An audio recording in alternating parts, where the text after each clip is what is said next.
As you can see, we have both of our correspondents covering this. We have Kimberly Halkett live at the White House. We'll get to Kimberly in just a moment. First, let's go to Heidi Jo Castro is at Capitol Hill. It has been a monumental day there on the Hill, Heidi. That's right, and there is so much to get through. So Gordon Sondland, the ambassador to the EU, just testified that in his understanding that there were actually two things at stake, two of these quid pro quos. The first one, he said, was explicit, came from the president's personal attorney who was empowered by the President Trump himself, Rudy Giuliani, saying that the president of Ukraine would not be awarded a visit to the White House unless Ukraine issued a public statement saying it would investigate Trump's political rivals. There is no question in the way that Sondland phrased his testimony there that this, in fact, was an explicit demand made toward Ukraine on behalf of the president's interest.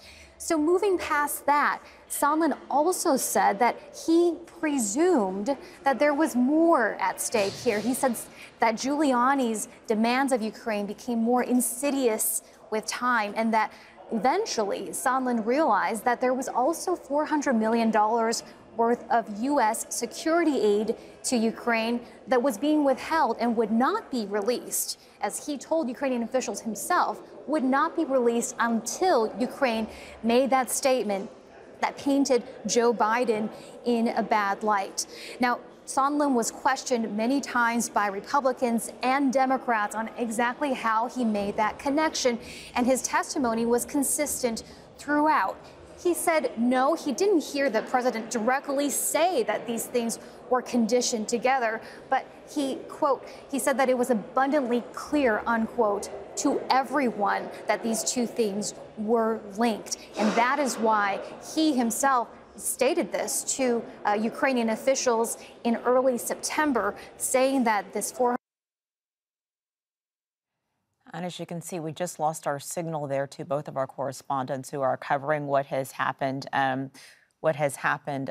the Hill this morning. So what we're going to do is we're going to play a little bit of what the ambassador said. This is what Heidi was talking about. Gordon Sondland, the ambassador to the EU, has been giving lengthy testimony this morning, saying that he acted at the direction of the president when he made it clear to Ukraine that there would not be any aid released unless there was an investigation into the Bidens. He actually said that it took him some time to make that connection, that the aid was being held up because Zelensky, the new president of Ukraine, at the behest of President Trump, was supposed to make a public announcement about an investigation into the Bidens. Basically, that is the quid pro quo he's talking about. Political favors for the U.S. president in exchange for $400 million in aid to Ukraine, who is in a current war with Russia. So right now, let's play a little bit of the ambassador's testimony. Was there a quid pro quo? As I testified previously, with regard to the requested White House call and the White House meeting, the answer is yes. Mr. Giuliani conveyed to Secretary Perry, Ambassador Volker, and others that President Trump wanted a public statement from President Zelensky committing to investigations of Burisma and the 2016 election. Mr. Giuliani expressed those requests directly to the Ukrainians, and Mr. Giuliani also expressed those requests directly to us. We all understood that these prerequisites for the White House call and the White House meeting reflected President Trump's desires and requirements. And as you saw in that testimony, there were a lot of names that the ambassador mentioned, and you can see right there we have Heidi Jo Castro back. So Heidi, another key part of the testimony from the ambassador is he said at one point everybody was in the loop and that this was at the direction of the president. And just a moment ago, he listed names. When he's talking about everybody, he's talking about Secretary of State Mike Pompeo, Secretary of Energy Rick Perry, Ambassador Volker, John Bolton, former National Security Advisor. The point being that he has broadened this out beyond just the president, Heidi. That's right. He's not giving anyone cover here, Rochelle, besides arguably himself. But what Republicans are really zoning in on is exactly how the president himself is implicated on that matter. Sondland was clear, saying that he did not hear directly from the president anything that ties the quid pro quo, the security aid with the investigations. And in fact, that the president had straight out said that there was no quid pro quo. Okay, Heidi, you stay there. We're going to go to the White House, and our White House correspondent, Kimberly Halkett, is covering all this from that vantage point. And there have been some big developments at the White House since last we spoke, Kimberly. Yeah, it seemed the president was watching this very intently, Rochelle. In fact, he appeared on the south lawn of the White House with a reporter's notebook. It seemed he had taken notes written in like a Sharpie pen of what he wanted to say to reporters. And he wanted to underscore what the White House press secretary also said in a very public statement, essentially making the argument that there was some positive development out of the Sondland testimony. In fact, that he had testified that there had been multiple phone calls between the two, but that the president had clearly stated that he wanted nothing, the aid flowed, and there were no political investigations launched. The president seeming very upbeat about all of this, in fact, saying in the words of Donald Trump, it's all over. Take a listen to what he had to say. You have the cameras rolling. I want nothing. That's what I want from Ukraine. That's what I said. I want nothing. I said it twice. So he goes, he asked me the question, what do you want? I keep hearing all these things. What do you want? He finally gets me. I don't know him very well. I have not spoken to him much. This is not a man I know well. Seems like a nice guy, though. But I don't know him well. He was with other candidates. He actually supported other candidates, not me. Came in late. But here's my response. Now, if you weren't fake news, you'd cover it properly. I say to the ambassador in response, I want nothing. I want nothing. I want no quid pro quo. Tell Zelensky, President Zelensky, to do the right thing. So here's my answer. I want nothing. I want nothing. I want no quid pro quo. Tell Zelensky to do the right thing. Then he says, this is the final word from the President of the United States. I want nothing. Thank you, folks. Have a good time. I'm going to...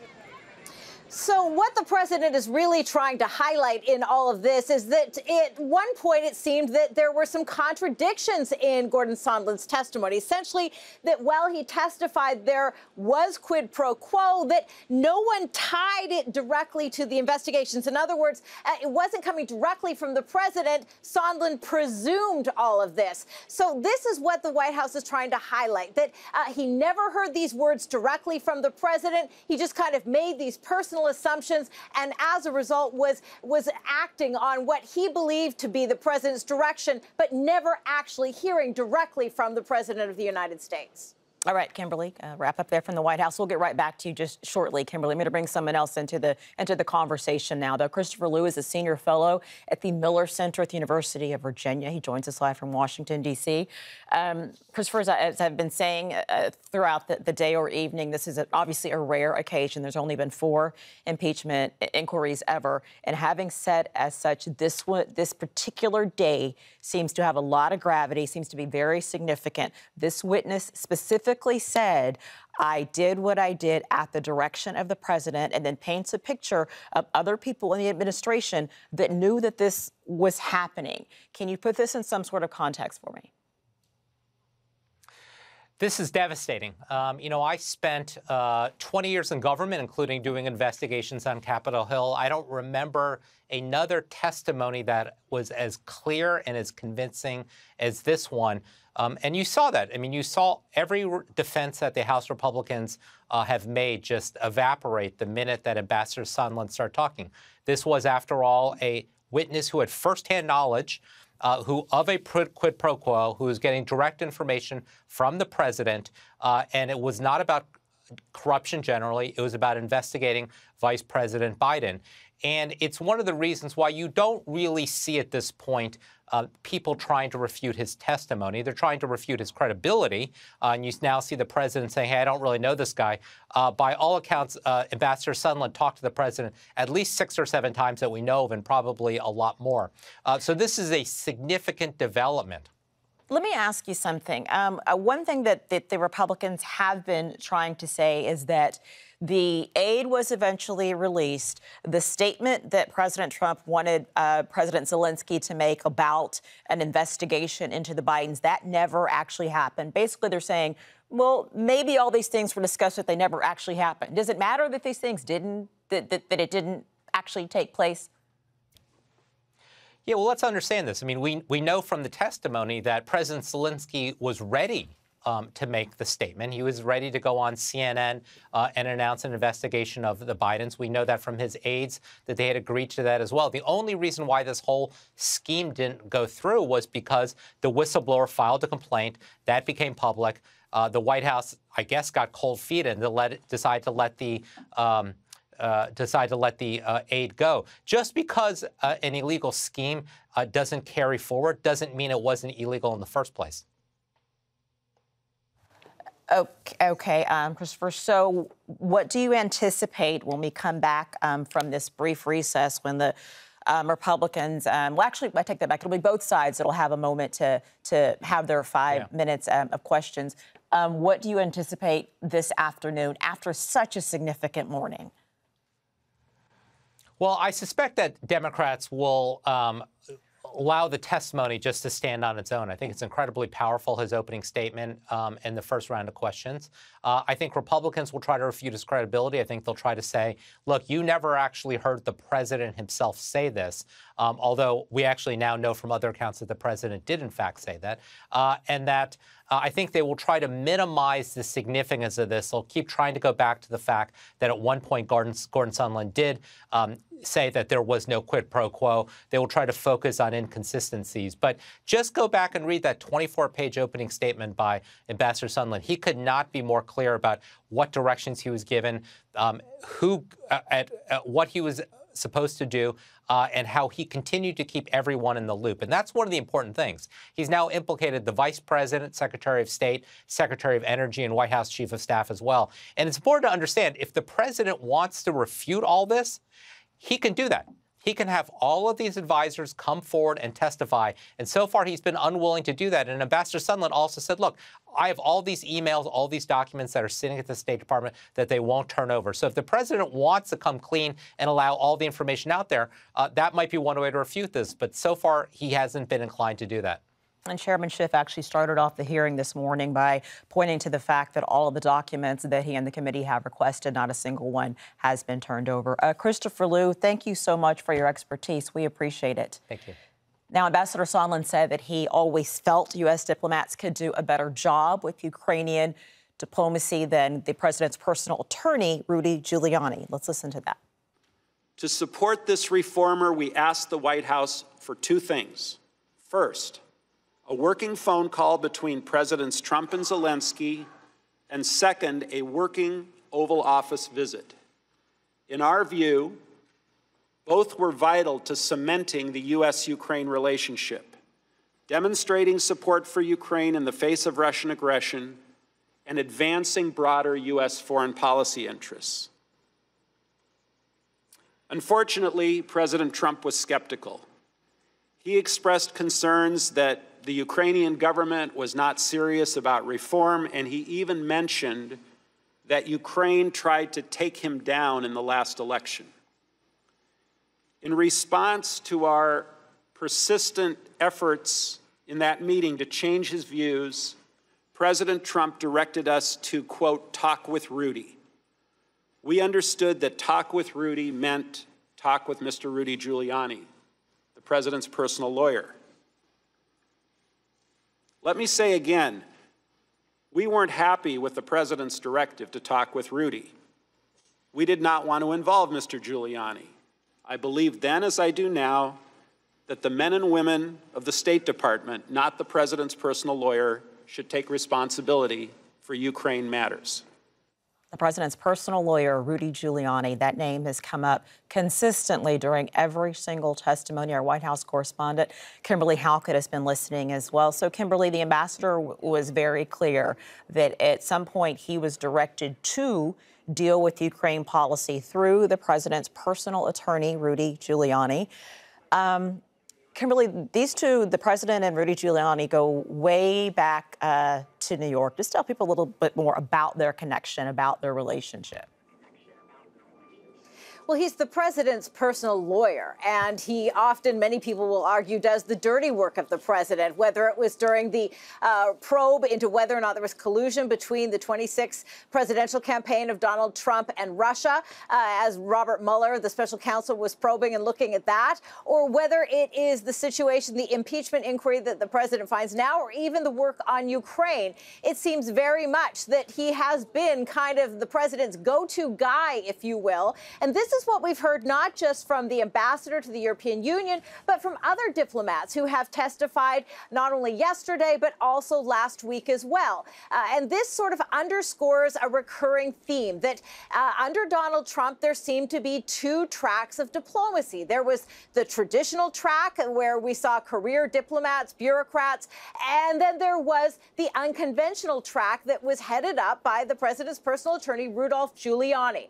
So this is something that has been testified to repeatedly. But I should point out, as there is sort of this rapid response from the Trump campaign, from the president's war room, if you will, they're really trying to seize upon this to, particularly when Gordon Sondland testified that he was acting at this express direction of the president following the president's orders. What that meant was that he didn't hear this information directly from the president, but instead that express direction was to work with Rudy Giuliani, someone they didn't really want to work with. So that is sort of the fine point that the Trump rapid response is trying to get out there. Whether or not it will take hold is another matter. But it's clear that what we are seeing here once again is this unusual track of diplomacy under the administration of Donald Trump. And having said that, Kimberly, yes, it seems that the Republicans are trying to put some distance between President Trump and those exact words that I gave this exact order. Even if that were the case, would there not still be legitimate constitutional questions about what people in his administration were doing, or about the fact that the president did put his constitutional duties to deal with foreign policy in the hands of a private citizen? Yeah, there are real questions about that. But I think you speak to sort of the larger point that we haven't had a lot of opportunity to discuss. And that is that this goes much broader with this testimony, not just the president of the United States, but also the U.S. Secretary of State and the vice president, because Gordon Sondland, the ambassador, was very clear that throughout all of these negotiations and dealings with Ukraine, he says he kept the White House informed, he kept the vice president's office informed, and the State Department informed. He says everyone was in the loop. It was no secret. And we need to bring up that the vice president's office has directly responded to these allegations. The chief of staff, Mark Short, sent out a statement to reporters.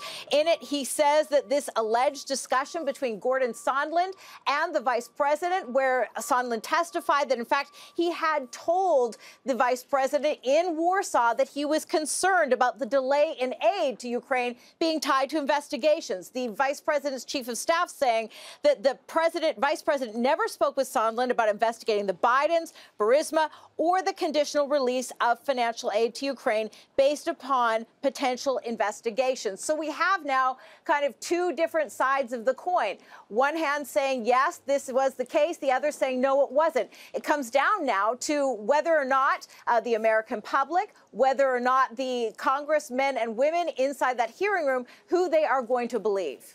Okay, Kimberly, stay close. Stay close. We're going to play a little bit more of what the ambassador had to say and also bring Heidi Jo Castro into the conversation. So the ambassador clarified in his testimony, and Kimberly just alluded to this, that President Trump never directly told him there was a quid pro quo, for the aid. Here's that moment. President Trump never told me directly that the aid was conditioned on the meetings. The only thing we got directly from Giuliani was that the Burisma in 2016 elections were conditioned on the White House meeting. The aid was my own personal, guess, based again on your analogy, 2 + 2 = 4. Okay, and Heidi Jo Castro is outside of the chambers where all of this is happening, these impeachment inquiry. And just to remind our viewers, they're in a recess right now. They're not missing anything. As soon as the ambassador comes back, we'll bring them back into this conversation. So, Heidi, the ambassador was pushed on this many times, and he said, no, he never directly got, this plus that, but he made a lot of assumptions along the way. But a lot of his testimony lines up with what other witnesses have been saying the other 4 days. And I know that you've been listening to that as well. That's right, and those other witnesses have brought up Gordon Sondland's name time and time again, sort of as the trigger person that spoke after getting directions from Rudy Giuliani, but who spoke directly with Ukraine to make this demand happen. And what Sondland's testimony today boils down to is he's saying, I'm no dummy. I put these two things together. Yes, it was a presumption, but he said, quote, that it was abundantly clear to everyone, not just to him, but also apparently to the Department of State as well as the Vice President's office, that there was a linkage between the security aid to Ukraine and the statement that Trump wanted from Ukraine that it was investigating Joe Biden.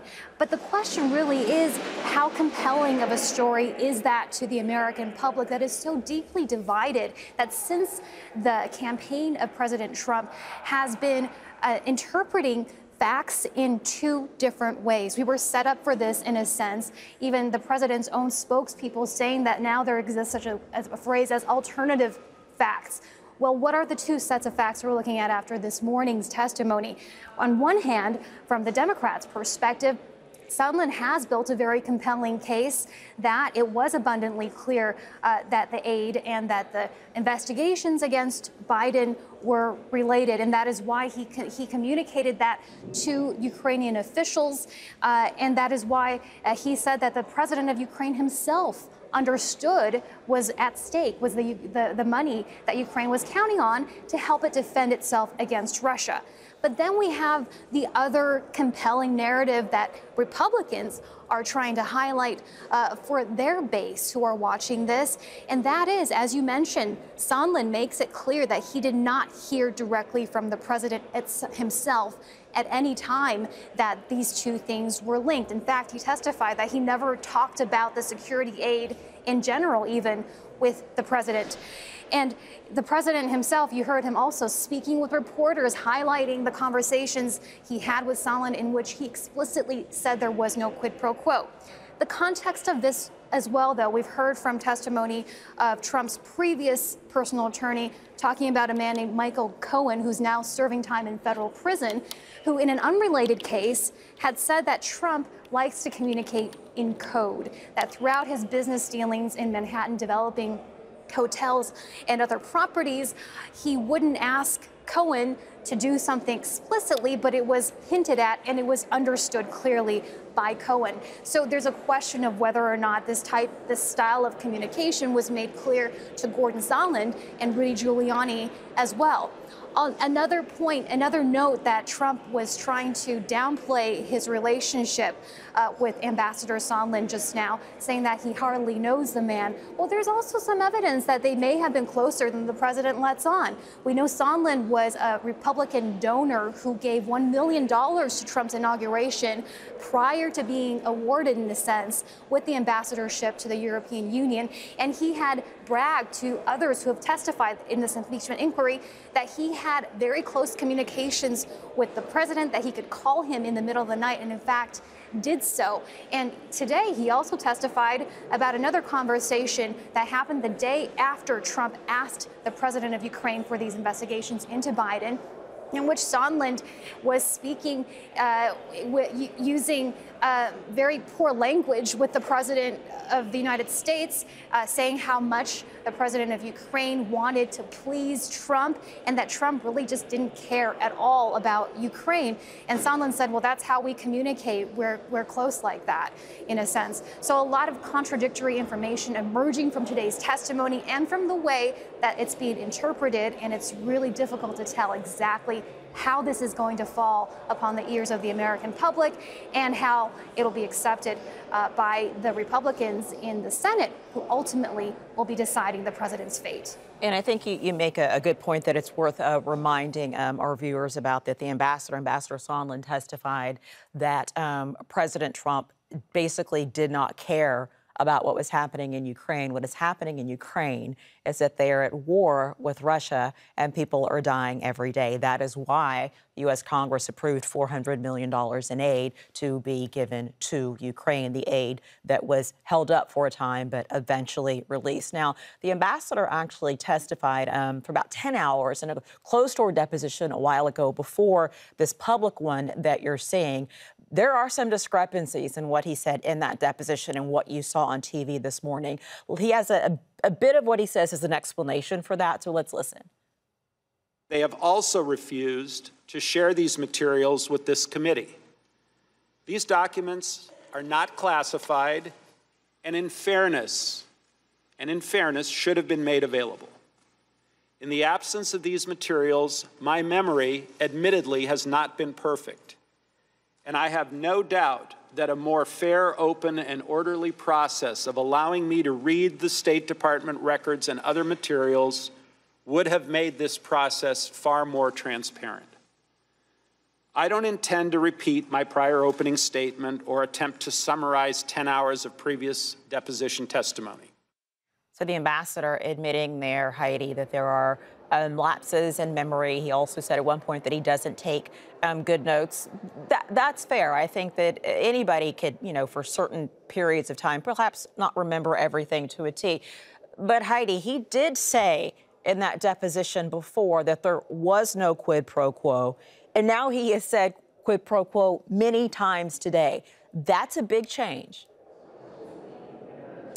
Exactly, and that is what makes his testimony so problematic and promising for both sides of this, Rochelle. In fact, during the first time that he told the story, as you said, he said there was no quid pro quo. Then after other witnesses came in who really implicated Sondland himself in telling the Ukrainians that the aid was being withheld because that statement on the Bidens was not forthcoming, then Sondland, of his own initiative, came back to Capitol Hill to refresh that testimony, in a sense to reverse it, because on that key point, he later said that, yes, he now recalls that, yes, there was this linkage between the aid and the statements on Biden. And, oh, yes, he recalls that he was actually the person who delivered that message to the Ukrainians. That's what set us up for what we saw this morning. It appears that Sondland is sticking to that second explanation he gave, that he does still believe that there is that aid linkage, but then he's threading the needle there, saying as a caveat he believed this. In fact, it appears everybody believed this, but he did not have that key conversation with Trump. He never heard Trump himself say that this aid was conditioned on the investigations.